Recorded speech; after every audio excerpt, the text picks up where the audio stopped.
Pittsburgh Sports Now, Zach Weiss here with a familiar face, of course. It's football season officially coming Thursday as Duquesne heads to the Glass Bowl to take on Toledo, and I'm here with football coach, head coach Jerry Schmitt. Jerry, just obviously, what do you like about the prep work that this group has put in, obviously focusing on a common goal in, 48 hours' time? With classes starting so late this year, we were in camp a long time, working together. I told them I love the grind, the way they went after it. What I asked them the last 2 weeks here is to start putting the execution part to it. I mean, you can work as hard as you want, but if you don't execute in football, it's not going to pay off for you. So I think they did that, and I think they're ready to go play.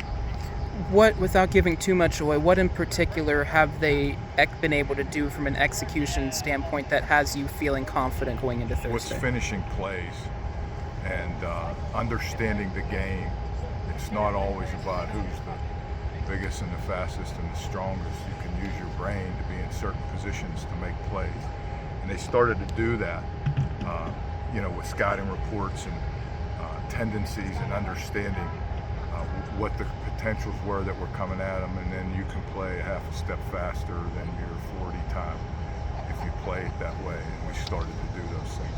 Let's get the opponent out of the way. Obviously, this is a Toledo squad that was very successful at home last year, but that was, of course, last year, just like last year for you guys was last year.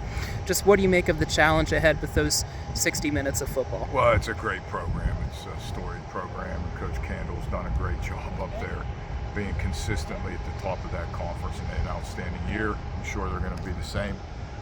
For our guys, it's an opportunity to go play in a great venue. Understand it's going to be almost a full, if not a full stadium. So it'll be a great opportunity for us to go play and to push ourselves to a higher level of the MAC conference. So we're excited about it.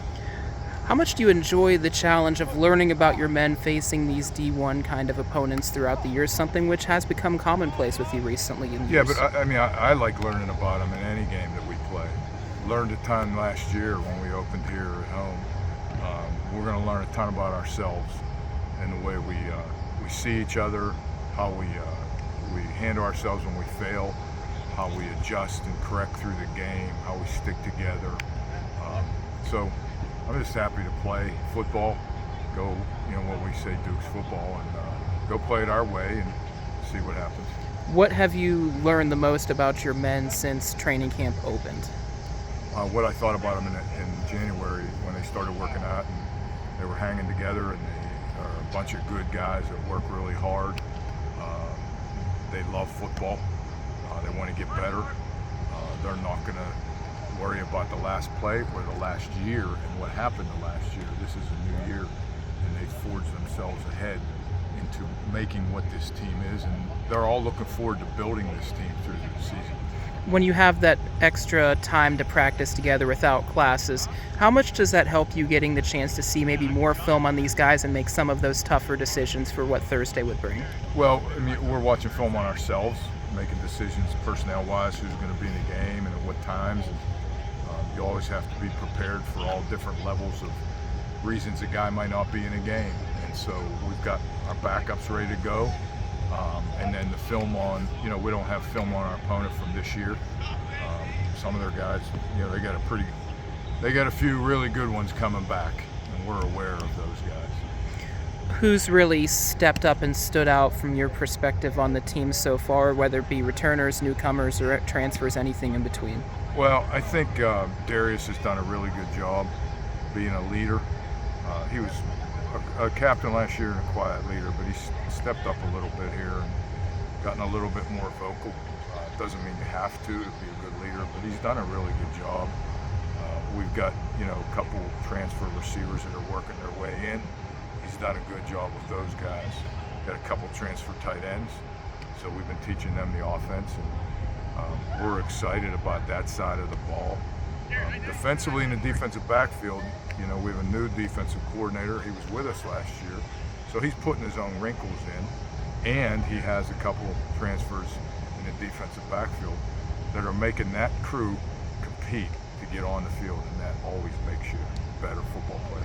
How then, with that wrinkle, does that help getting those extra reps? Just again, working on timing and just figuring each other out on that defensive end. Well, it was huge because we lost our defensive coordinator, left after spring ball.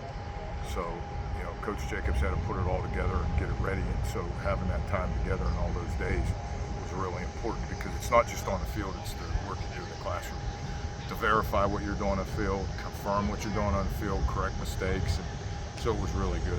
What do you like about the voice? Not necessarily, you can't give X's and O's away, but what do you like about the voice and the work ethic that he's put in since the promotion? Oh, he's done a great job.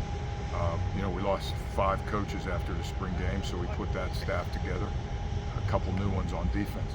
So he's had to work really hard in a short amount of time to get those guys all on the same page. I like the way they're working. They're all doing a really good job. Coach McCoy decided to retire as a Duquesne football coach. He was a legend running back here and a legendary coach. And so Coach Gratton is filling in his shoes right now. They're big shoes to fill in. And those guys are learning too. So we've got a bunch of new guys coaching with us, but they're learning and we're happy to have them. How much trust has to go into something like that? You can't just pick anybody. You have to have someone that you can trust, that you feel bleeds the colors and has the guys have similar infectious energy. Just how much trust goes into that? Well, you said it right there. You got to be good people and want to teach and help kids. And the guys we got all do, and that's the number one thing. The football part is great if you have experience, but you can learn it too. I'm still learning football. I learn off them. Anywhere I go, I try to learn something more, and these guys are all learning. We all learn together, so if they're good people, and they are, that's important. The football's the bonus, and we all get there together. A lot of this younger generation's very visual with their learning. Just what has it been like seeing them see themselves back on tape and be able to correct themselves and make the adjustment?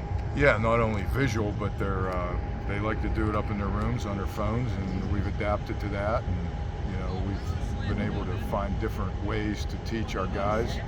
And I tell the guys all the time, every single person learns differently.